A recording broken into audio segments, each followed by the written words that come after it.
Baik, sekarang kita akan belajar macam mana nak mengira cukai pendapatan. Okey, kita akan rujuk catat ahli berikut.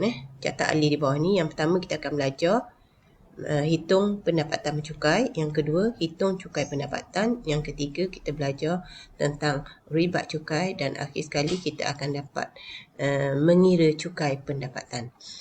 Okey, sebelum tu kita kena tahu dulu pendapatan bercukai. Macam mana nak cari pendapatan bercukai? Formula dia kita tengok di sini.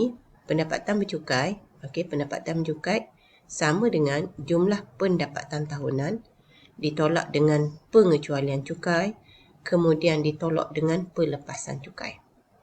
Okey, pendapatan tahunan. Apa itu pendapatan tahunan?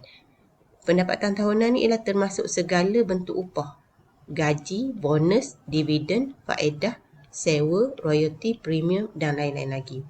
Tapi bukan semua pendapatan yang terima tu daripada majikan tu perlu dikenakan cukai.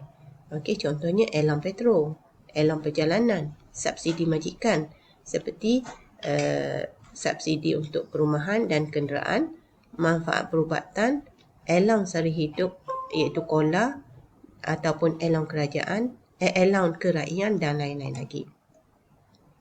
Okay, seterusnya pengecualian cukai. Okay, pengecualian cukai ni adalah semua perbelanjaan peribadi dalam bentuk hadiah, derma, sumbangan yang diberikan kepada kerajaan atau pelbagai organisasi. Contohnya sumbangan untuk perpustakaan ataupun kita buat derma untuk badan rawatan kesihatan. Okey, semua ini akan dikecualikan daripada cukai. Okey, apa tujuan pengecualian cukai ni dibuat? Okey, tujuan dia ialah untuk meningkatkan perkembangan kebudayaan dan kesenian. Selain daripada itu, ia juga untuk memupuk masyarakat yang penyayang. Okey. Sekarang kita tengok pelepasan cukai. Pelepasan cukai merujuk kepada perbelanjaan bagi kepentingan persendirian atau ahli keluarga. Contohnya, kumpulan wang simpanan pekerja atau kita kenali sebagai KWSP, rawatan perubatan dan juga yuran pengajian. Okey. Sekarang kita nak tengok cukai pendapatan. Macam mana kita nak kira cukai pendapatan? Okey, cukai pendapatan kita akan kira berdasarkan jadual yang diberi ni. Okey, jadual ni ialah jadual kadar cukai pendapatan individu untuk tahun taksiran 2020.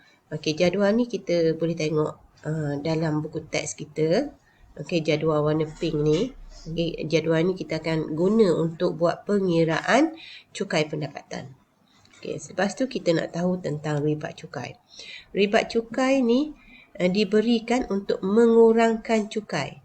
Okey, untuk mengurangkan cukai. Jadi ketika mana kita boleh tuntut ribat cukai ni? Okey, yang pertama ribat cukai sebanyak RM400. Okey, RM400 diberi kepada pembayar cukai sekiranya pendapatan bercukai dia tidak lebih daripada RM35,000, tetapi dia adalah tertakluk kepada perubahan semasa. Mungkin dia akan berubah. Okey, yang kedua, jumlah bayaran zakat. Okey, bayaran zakat atau fitrah oleh warga negara yang beragama Islam. Okey, bayaran zakat juga boleh dibuat sebagai tuntutan ribat. Okey, sebagai pengetahuan lah, untuk pengetahuan kita apa itu zakat. Okey, zakat itu berarti bersih, suci atau berkat. Dan zakat bermaksud mengeluarkan sebahagian harta untuk diagihkan kepada golongan tertentu seperti fakir miskin mengikut syarat-syarat yang tertentu. Sebab itulah bila beri zakat kita boleh tuntut ribat cukai.